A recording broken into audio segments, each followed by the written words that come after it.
developed nations. We think that there's already a general consensus that those in those enclaves have been discriminated and robbed of opportunities, and we think that is the same reason that we want gated communities not to exist in developing nations anymore.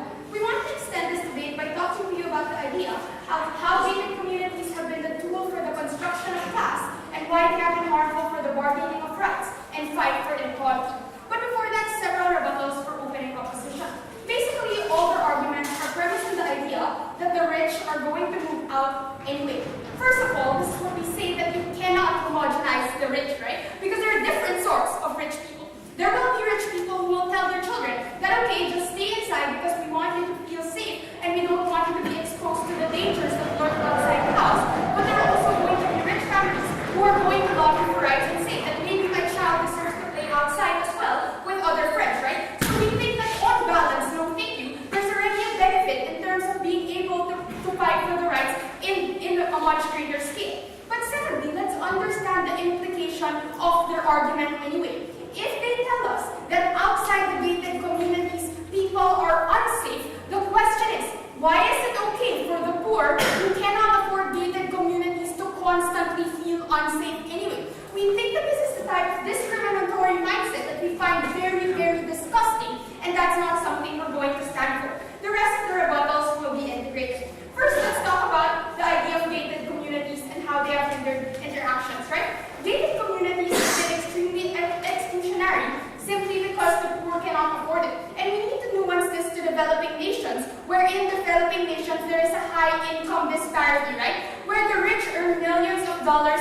monthly, and a lot of the poor, 75% of the population, earn less than $1 a day, right? We want to take a look about how it's harmful in terms of the interactions and why that's important in fighting for your rights.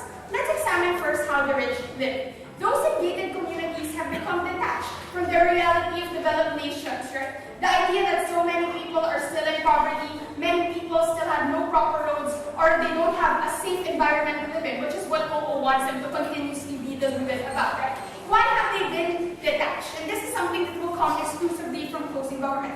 Firstly, simply because gated communities aim to remove the painful realities present, right? Development has been centered around the rich gated communities because they don't want to feel the idea of poverty, they don't want to see those types of things.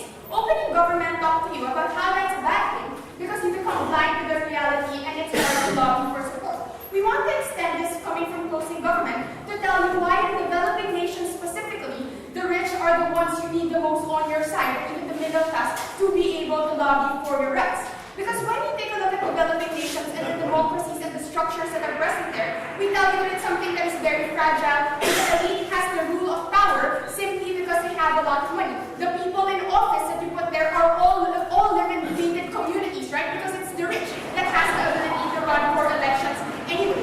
Therefore, the ones who control the law, the ones who pass legislation, are always going to be the rich, or in the worst case scenario, the middle class. In the status quo, the ways that the governments of developing nations measure what the poor needs are through things such as immersion and sometimes monthly or even yearly visits in these types of poor communities. Why is that bad? Firstly, because these types of immersions happen so far in between. Because like what opening opposition already said, but they don't like visiting these poor communities anyway because they don't like feeling unsafe. But secondly, even in the best case scenario where it does happen, we think that staying there for a few hours or a few days doesn't accurately represent what the poor needs. So what you need to take away from this argument is right now the lobbying of rights is already skewed towards the rich, and having gated communities allows people to be blind to the realities or misrepresent what the poor really needs, and that's something that's extremely harmful. Why is lobbying going to be more equal under our model? But before I move on, isn't the political strength you talk about more likely when you and other poor individuals, regardless of caste, race, or religion, form a clear political opposition?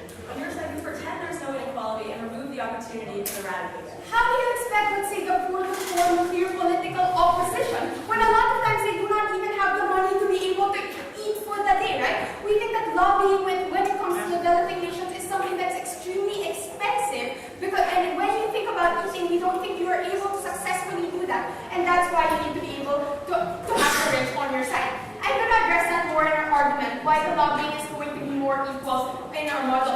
Closing opposition have gated communities because they are concerned with their safety about women being raped and things like that. But guess what?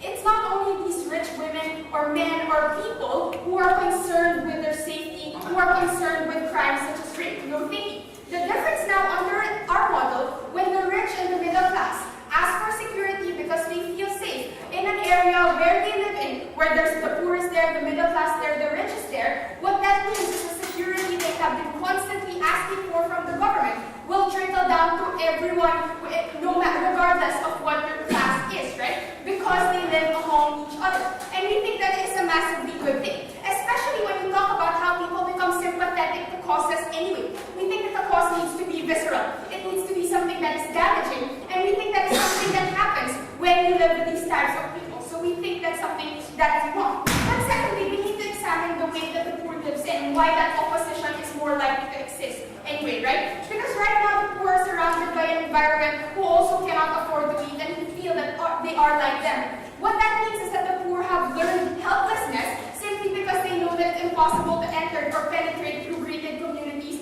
Anyway, we think that these gated communities have been the most physical demarcation of that you are different, you should be excluded by this type of nation anyway. And the moment that you remove these types of gated communities, at least even the poor can see the injustices that are happening on the ground. So from the idea of learned helplessness, because everyone beside them is hungry anyway, at least now they are aware of the reality and the injustice that is present. So if you want to talk about the poor being able to fight for the rights as well, they need to be aware and they need to have an idea of the injustice that exists in society. And we think that only happens when you allow the rich, the poor, and the middle class to live among each other. Because our policy forwards two things. The rich to be able to help the poor, but